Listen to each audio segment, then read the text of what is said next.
The show starts in 3, 2, 1, go. What is going on, CaneSport, and good morning to you all. It is Izubee Charles, joined by Stephen Wagner, and thank you for joining us this morning on Good Morning CaneSport. It is Monday, January 20th, and we'd like to thank all of you for starting your day with all of this Miami Hurricanes news. And do we have a ton of it? Stephen, it was a very, very, very busy weekend in South Florida, whether that be on the 7-on-7 front or down there at Coral Gables at the University of Miami as they hosted their junior day. We want to start off this show by congratulating 2026 Miami commit Darion Coleman for winning the Battle Miami Trophy for the second straight year. A Miami quarterback commit has won the trophy. In 2024 was Luke Nickel with C1 and Cam Newton. In 2025, Darion Coleman. From the jump, Coleman was, in my opinion, the best quarterback on hand, one of the best players on hand overall, and he earned On3's MVP honors from that Battle Miami tournament.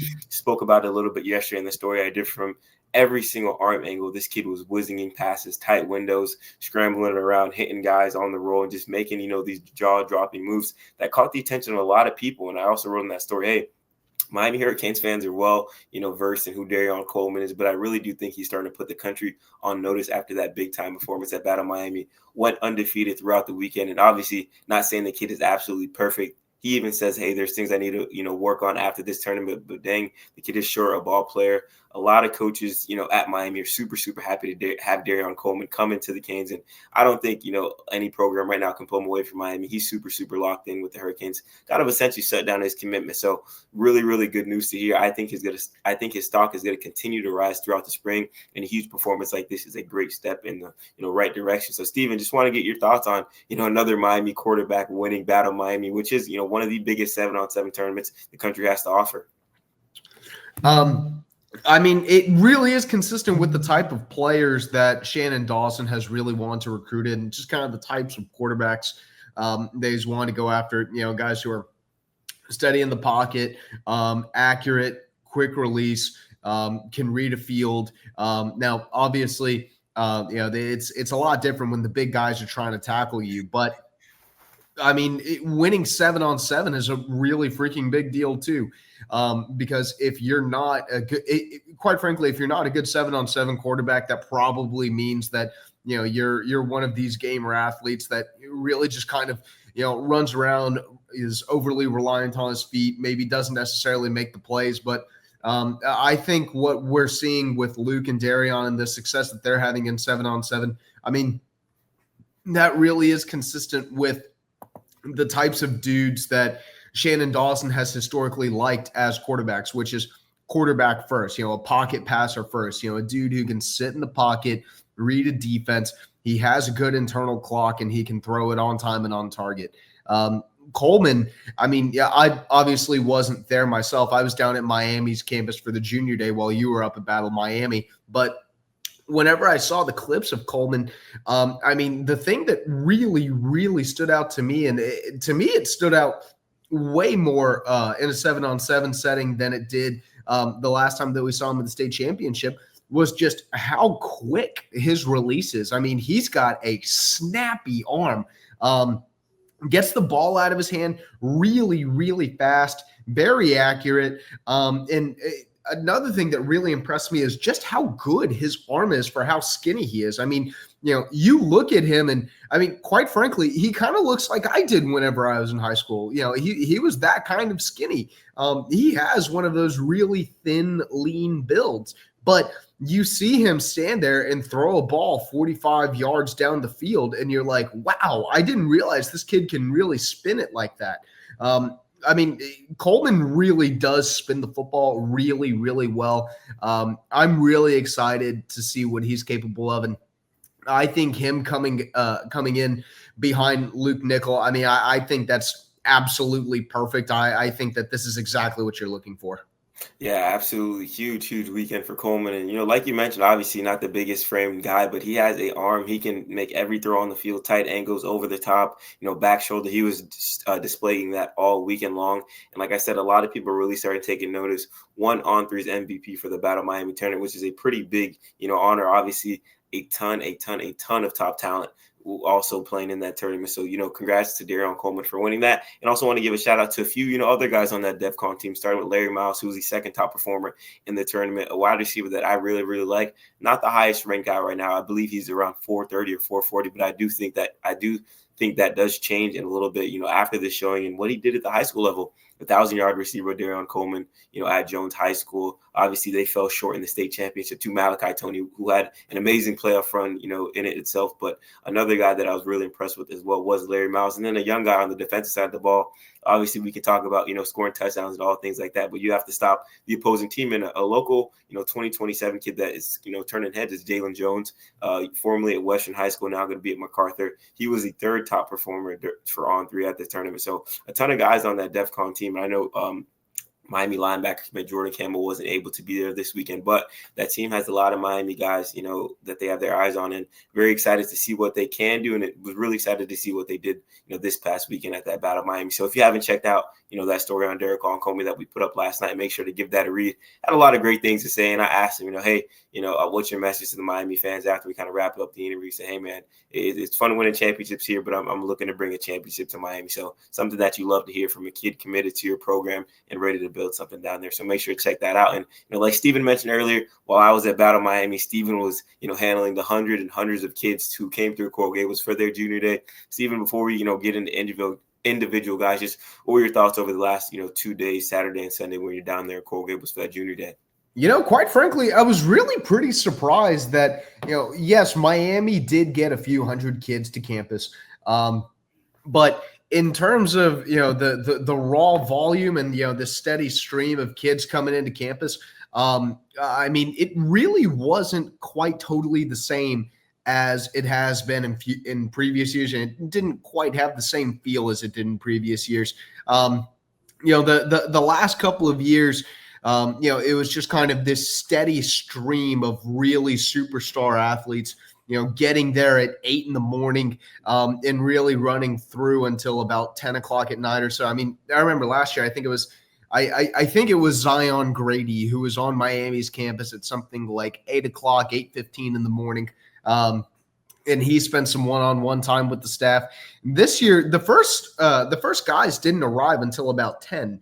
And then once they did arrive, there was, it was only a handful of them. It was just a couple of IMG kids, and then one or two miscellaneous guys here or there. And then after that, it was just just a ton of, just kind of kids. Really, like I was struggling for the word. I was struggling looking for the word, but it was literally children who were just coming in and out of the stadium. I'm talking about 10-year-old, 11-year-old, 12-year-olds who were just coming in and out of Miami's football facility, as opposed to, these top 26 and 27 guys that it feels like, half the country would be really, really high on. We just didn't really see that until later in the afternoon. It wasn't until about probably 3 o'clock, 4 o'clock that things really got going and some of those bigger names really started coming through. And then they were sticking around campus until,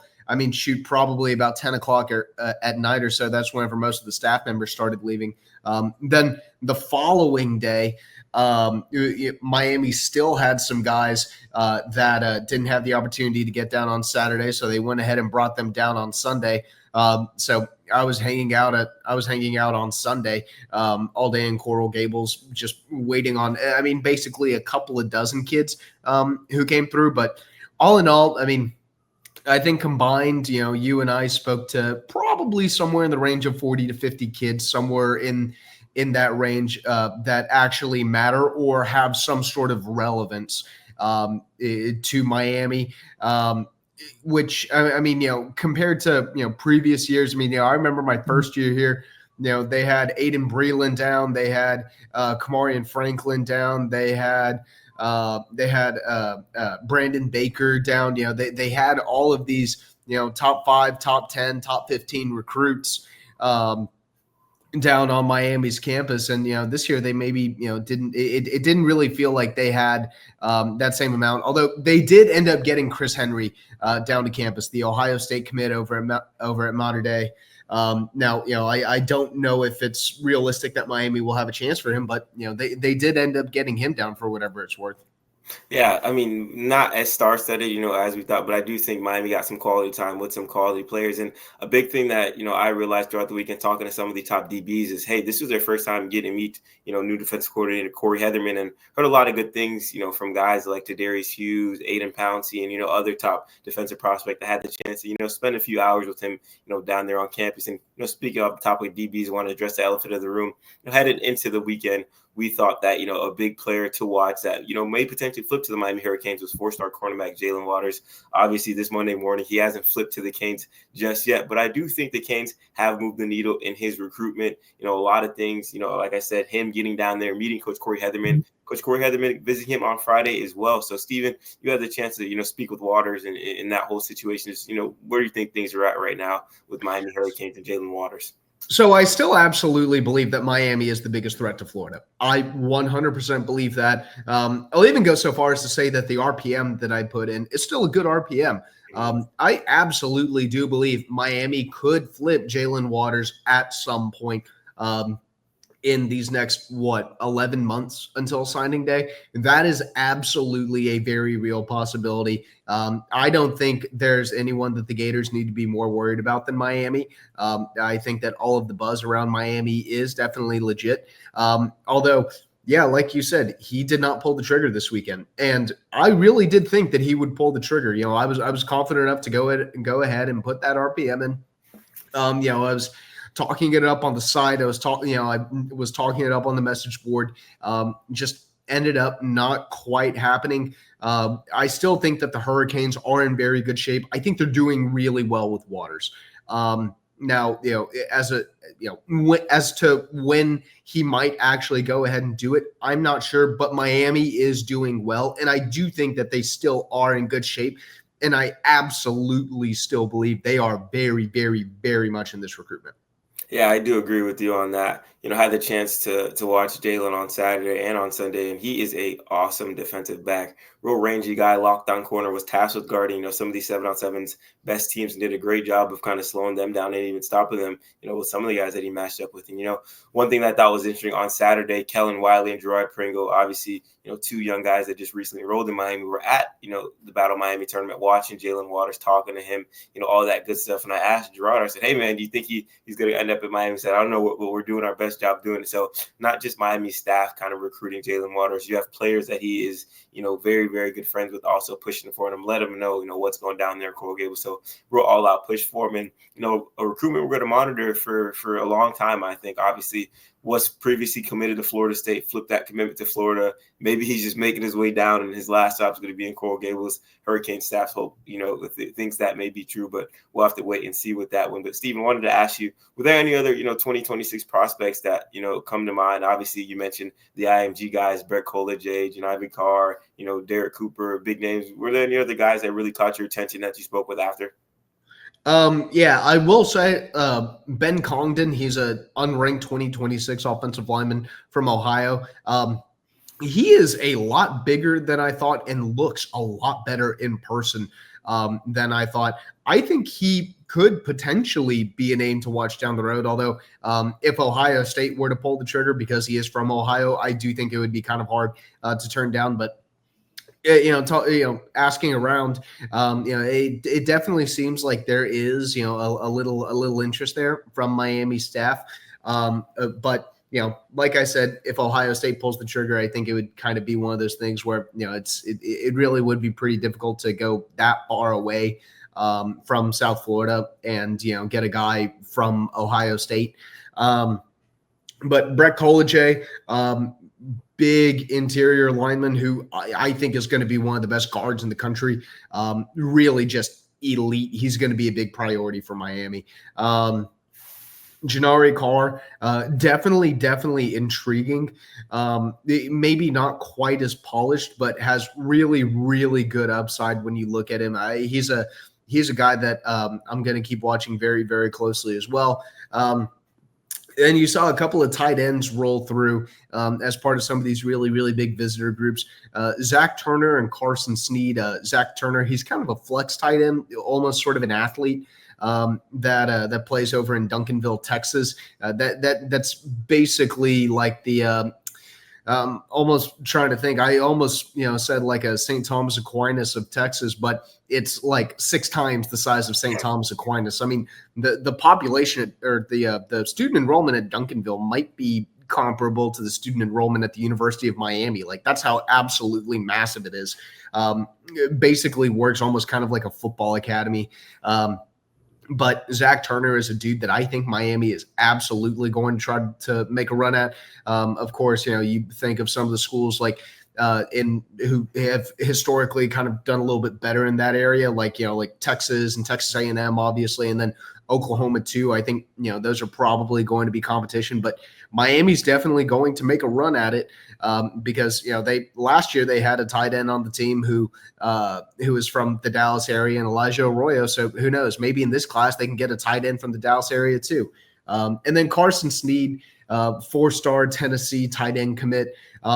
He's a dude where I kind of maybe have some more questions about just where things actually sit, but I do think the door is open for Miami to maybe try to sneak in there. Yeah, a ton of talent. Like I said, was flowing through Coral Gables, and obviously not the 5-star number 1 overall prospects, things like that. But a lot of these guys were still playing in the Polynesian Bowl and things of that nature in Hawaii. But I do think Miami will be able to get some big time players in throughout the spring, and obviously with spring practice coming around in March, and coaches able to contact guys, I wouldn't worry too much about not seeing these huge prospects not being on campus. And Steven, I kind of just want to get your thoughts on that. Obviously not what we really expected, star-studded wise, but do you think Miami will be able to, trickle in some top guys, throughout the spring and moving forward? Yeah, I absolutely do believe that. And, junior day doesn't really quite mean as much as it used to, I think. It absolutely is important to get these kids to campus for the first time and sort of begin the recruiting process. Allow junior day to set the stage for what's going to be a 10-month, an 11-month recruiting battle. You're now playing the long game with all of these kids because the days where a flip away from one school to another school in November was a big deal. I mean, those are behind us. It used to be a huge groundbreaking deal if someone flipped from Miami to Florida State with 1 week to go until signing day or vice versa. Now I think that every single player in the country, you kind of expect their recruitment to be open until signing day. And, that's both worked to Miami's benefit and to Miami's detriment since I've been here. Worked for Miami's benefit with Armando Blunt. It worked, or Adarius Hayes. It worked against them this year with a guy like Hilton Stubbs. Never say never. But I do think that, like I said, there definitely is some real value in being able to get these guys to campus early, start that really long, drawn-out battle, and sort of, have an opportunity to make a first impression because, every visit is the most important visit because you want to make sure that there is another visit.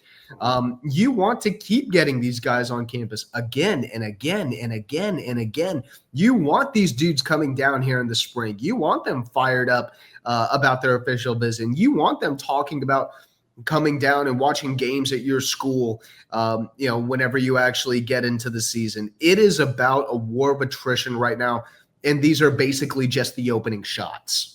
Yeah, I agree with you. I think first impressions are everything. And, for a lot of these, 2026 and 2027 guys, this is their first time, getting down there with Coral Gables. And, like you mentioned, obviously not the junior day that, many expected or we've seen previously. But, hey, you're getting some of the top guys from across the country, 20 minutes from your program. Why not have them down on campus? Why not introduce yourself?